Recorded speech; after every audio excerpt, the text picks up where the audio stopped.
Est-ce que le no-code, c'est mort? Est-ce que les devs sont morts? Le boulot de dev, comme on l'entend aujourd'hui. C'est une vidéo qui est sujet à réflexion, donc je te laisserai le champ des commentaires libre de façon à ce que tu puisses exprimer ton opinion là-dessus.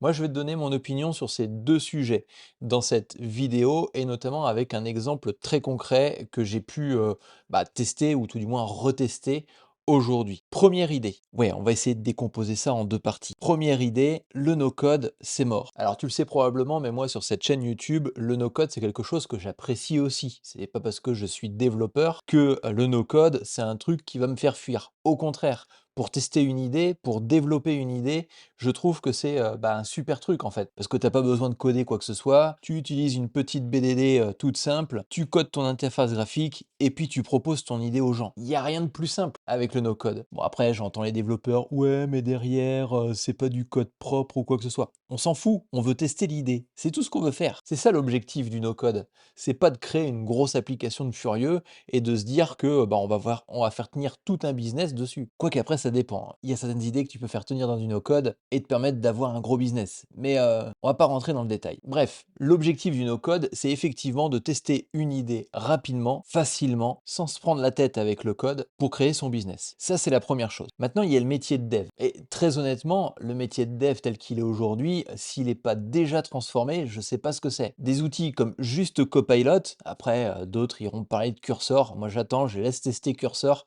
parce que toutes les fonctionnalités qu'il y a dans Cursor aujourd'hui que je suis en train de voir, en fin de compte, elles sont intégrées dans GitHub Copilot.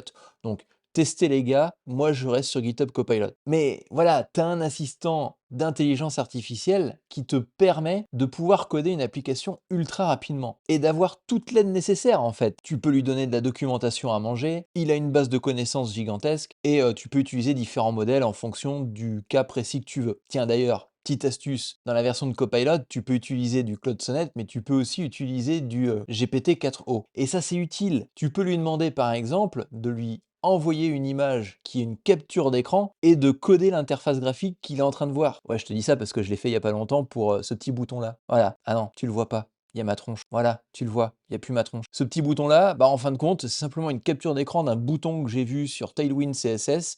Je lui ai dit, recode-moi ça en Flutter, et bingo. Attends, je vais mettre ma tête. Voilà, c'est fait. Donc, ça veut dire qu'avec l'IA, en fin de compte, tu peux absolument tout lui demander. Ce que je veux dire par là, c'est que aujourd'hui le métier de développeur, tu sais, le pisseur de lignes de code que l'on connaissait et qu'on balançait à tout bout de champ par le biais de SS2I ou de SN comme on appelle maintenant, en fin de compte, il les voit disparaître. On va avoir des développeurs qui vont être des concepteurs, développeurs, amplifiés par l'intelligence artificielle. Ouais, mais quand tu demandes à un développeur qui a généré le code de l'expliquer, il n'est pas capable de le faire. Ouais, ça pose un autre problème. Effectivement, je pense qu'il faut quand même avoir un minimum de base de code, puis un minimum de jugeote ou de logique. D'ailleurs, le code, c'est que de la logique. Enfin, des fois, c'est un peu de mathématiques, à se faire mal à la tête. Mais ceci dit, c'est un peu de logique. Alors, tu vas avoir le teubé de développeur qui va effectivement prendre l'intelligence artificielle, cracher du code comme un pisseur de ligne, et puis ne pas savoir expliquer son code. Celui-ci, il va peut-être pas faire long feu, je sais pas ce que t'en penses. Mais d'un autre côté, il est peut-être plus préférable pour un développeur d'être productif sur la construction de toute une fonctionnalité entière, produite par l'intelligence artificielle, qui contrôle un petit peu son code, qui regarde un petit peu comment est-ce que c'est fait, plutôt que d'avoir un vieux développeur rabougri, ronchonchon, comme Mélenchon, qui veut absolument pas toucher à l'intelligence artificielle. Ou plutôt que l'intelligence artificielle touche à ses lignes de code. Link underscore bouton .dart. Sur le modèle du bouton secondary, j'aimerais bien que tu me crées un bouton link qui sera cliquable sans possibilité de souligner, sans bordure, simplement un lien. Et je veux que tu gères en même temps le dark mode. Tu vois, là, il va me générer du code. Je sais pas ce qu'il va me pondre, hein. C'est vraiment du live coding, quoi. Enfin non, dans les hauts de la tech, ça s'appelle le vibe coding, je crois, ou tout la vibe coding, qui est quelque chose qui a été poussé par le créateur de OpenIA. En même temps, le gars, il pousse son produit. Ah, il a fini. Qui vise tout simplement à faire une demande à une intelligence artificielle pour qu'il te produise du code de telle sorte à ce que, en fin de compte, tu n'aies plus à réfléchir à la complexité du code, mais au résultat attendu. Là, c'est exactement ce que je viens de faire. Je viens de lui faire une demande, et en plus en mode gros feignant puisque je le fais à l'oral, ce qui va quand même plus vite que de l'écrire à la main, et qui me permet de donner plus de contexte. Mais encore une fois, je sais pas ce que ça va donner. Ça se trouve, ça va être de la daube. Mais on va tester ça. Et là, tu vois, à première vue, il a rempli absolument toutes les conditions sur mon code Flutter. Je lui ai demandé du dark mode, il a su le gérer. notamment parce que dans mon autre code ici, je venais de gérer le dark mode et puis, il m'a copié tout le thème en reprenant le style de base et de faire, quelque chose avec un couleur bleue, mais pour l'instant, je lui ai pas demandé et je lui ai pas donné de contexte sur la couleur du lien. Donc, concrètement, si ça fait de la daube, c'est toujours le même problème. C'est entre la chaise et le clavier. Enfin, dans le cas présent, c'est entre la chaise et la reconnaissance vocale. Et tu vois, je lui ai demandé pas de style ou plus que ça, il m'a retiré le petit splash, tu sais, l'espèce de ripple là qui est en train de s'afficher sur les boutons. Ce qui fait que, en te faisant un tuto, je viens de commencer à coder une nouvelle interface graphique sur mon Storybook. Enfin, ou mon widget book, parce que sur Flutter, c'est plus widget book que storybook. Et ici, je peux lui rajouter un petit atome supplémentaire, par exemple link underscore bouton.dart, de lui balancer ça ici. Alors je conserve le contexte, hein, bien évidemment, parce qu'il a déjà créé quelque chose juste avant, de lui balancer ça aussi, et de lui demander rédige-moi l'équivalent du storybook avec widgetbook sur le lien. Et j'ai rien d'autre à faire. Pour l'instant, si tu regardes bien, j'ai pas touché à une ligne de code. Par contre, je vais me permettre d'avoir une production de code que je vais pouvoir valider, que je vais pouvoir vérifier, de par l'expérience que je peux avoir dans le milieu du développement, qui me permet d'avoir une structure de code propre, ou que je considère comme propre de mon côté. Ce que je veux dire par là, c'est que concrètement, avec l'intelligence artificielle, on va pouvoir coder des applications sans toucher à une ligne de code. Donc, ça remplace le no-code au final. Mais on va avoir aussi, potentiellement, si tu as un petit peu d'expérience en développement, la qualité que tu peux avoir quand tu produis du code. Là, on va faire conserver. Ici, je supprime les imports que j'ai pas besoin. Ça, c'est de l'expérience, aussi simplement que ça. Et je vais devoir rebuilder mon widget book. Ah là, c'est le gros suspense, parce que je suis en train de te vendre la mort du no-code et la mort du développeur standard. Le petit rafraîchissement qui va bien et j'ai mon link bouton. Bon, il m'a laissé le background, mais tu vois qu'on s'en rapproche assez vite. Je lui ai demandé de me faire quelque chose d'assez simple. Il n'y a plus de ripple, il n'y a pas de bordure. Je lui ai demandé ça. Après, effectivement, je lui ai pas demandé de ne pas me mettre de survol. Et j'ai le petit dark mode, mais il est pas foufou. Quoi qu'il a changé la couleur du fond. Et après, tu peux itérer comme ça en fonction de est-ce que ça correspond à ton besoin ou est-ce que tu dois améliorer certaines choses.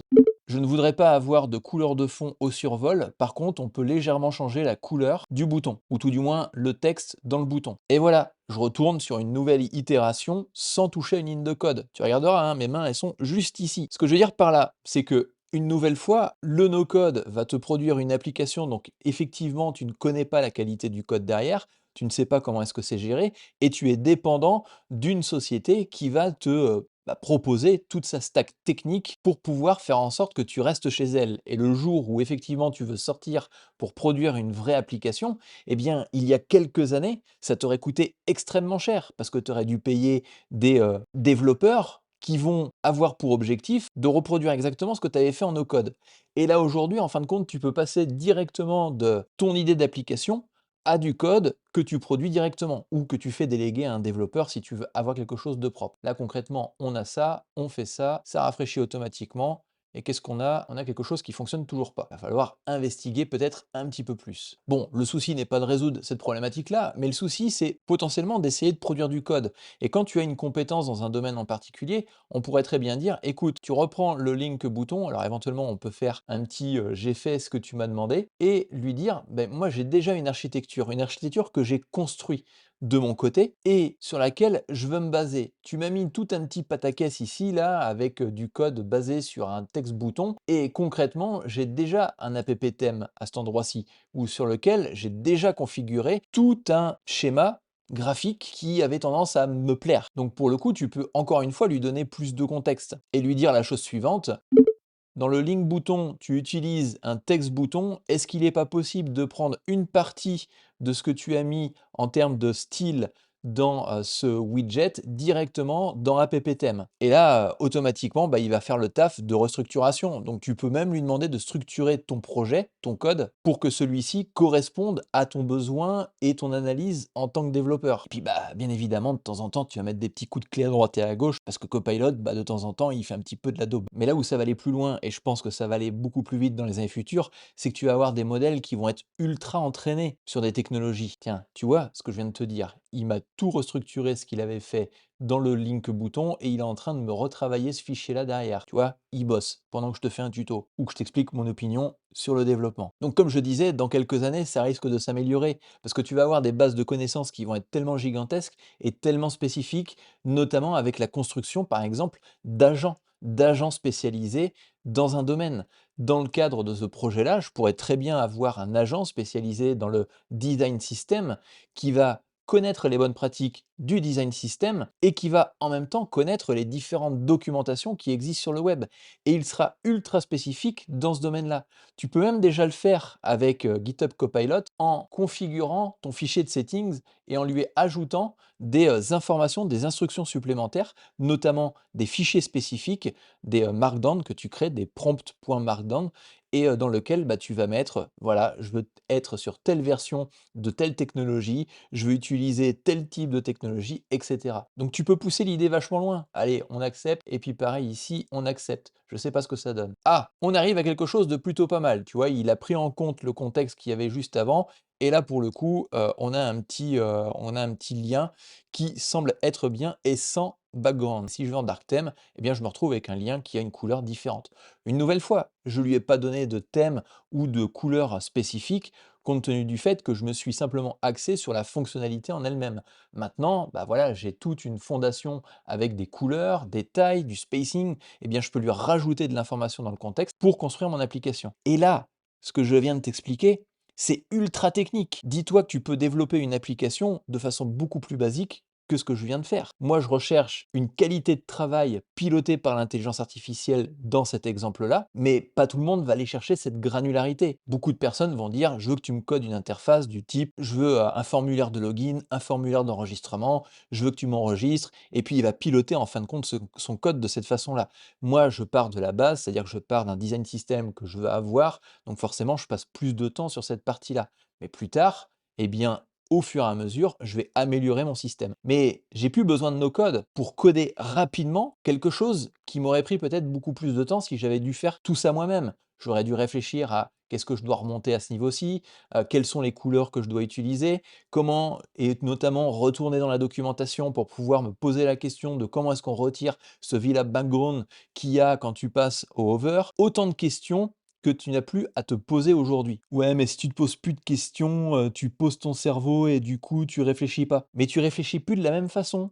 Ton objectif est de réfléchir en tant que développeur et concepteur d'applications et non pas que simplement en tant que développeur. C'est ça le problème des développeurs qui veulent coder des applications, c'est qu'ils vont coder des applications parce qu'une technologie leur fait plaisir, parce qu'ils trouvent que leur code est ultra stylé avec telle fonctionnalité bien faite, alors que bah, d'un point de vue fonctionnel, si ça se trouve, à aucun moment on utilisera leur super technologie, leur super fonctionnalité, leur super belle façon de coder une fonction ou une classe, parce que c'est complètement inutile. Alors que là, tu vas produire une fonctionnalité en fonction du besoin, parce que tu as aussi ce chapeau de conception. Et ça, je pense que ça va faire la différence entre les développeurs d'aujourd'hui et ceux du futur. Ceux qui vont se faire embaucher dans les entreprises, ceux qui vont se faire recruter, parce qu'ils seront capables de pouvoir évoluer avec l'intelligence artificielle. Et je te le rappelle, hein, cette mouvance que je suis en train de t'expliquer ici, c'est poussé par le fondateur d'OpenIA. Donc si lui déjà est en train de pousser l'idée, autant te dire que la vibe qui se passe du côté de la Silicon Valley, elle va certainement faire un raz-de-marée sur le reste de la planète. Donc je pense qu'il peut être intéressant de s'intéresser à cette façon de produire des applications. Voilà, j'ai fini. J'ai mon petit bouton, je t'ai présenté mon opinion. Maintenant, c'est à toi. C'est à toi de venir dans les commentaires, me dire que potentiellement j'ai tort, ou tout simplement m'expliquer ton point de vue dans ce domaine-là. Bon, maintenant, il va falloir que j'intègre mon propre thème dessus. Et là, j'ai toutes mes couleurs que j'ai piquées à Tailwind CSS parce que j'avais quand même pas embêté à récupérer les petits codes hexadécimaux là et que ça a directement été mis avec ChatGPT. Et j'ai gagné au moins 30 minutes grâce à l'IA. Ah, t'es encore là, excuse-moi. Écoute, t'as que deux choses à faire. La première, bah, c'est de t'abonner. Comme ça, du coup, t'auras peut-être d'autres opinions intéressantes comme celle-ci. Moi, je la considère intéressante. Et la deuxième, bah, c'est que tu peux t'abonner à mon canal Telegram qui se trouve dans la description ou dans le premier lien épinglé en commentaire, sur lequel tu retrouveras bah, quand même pas mal de petites informations, des ressources téléchargeables, des petites astuces et puis des retours de ce que je suis en train de coder quasiment au quotidien. Allez, c'est parti, retourne coder.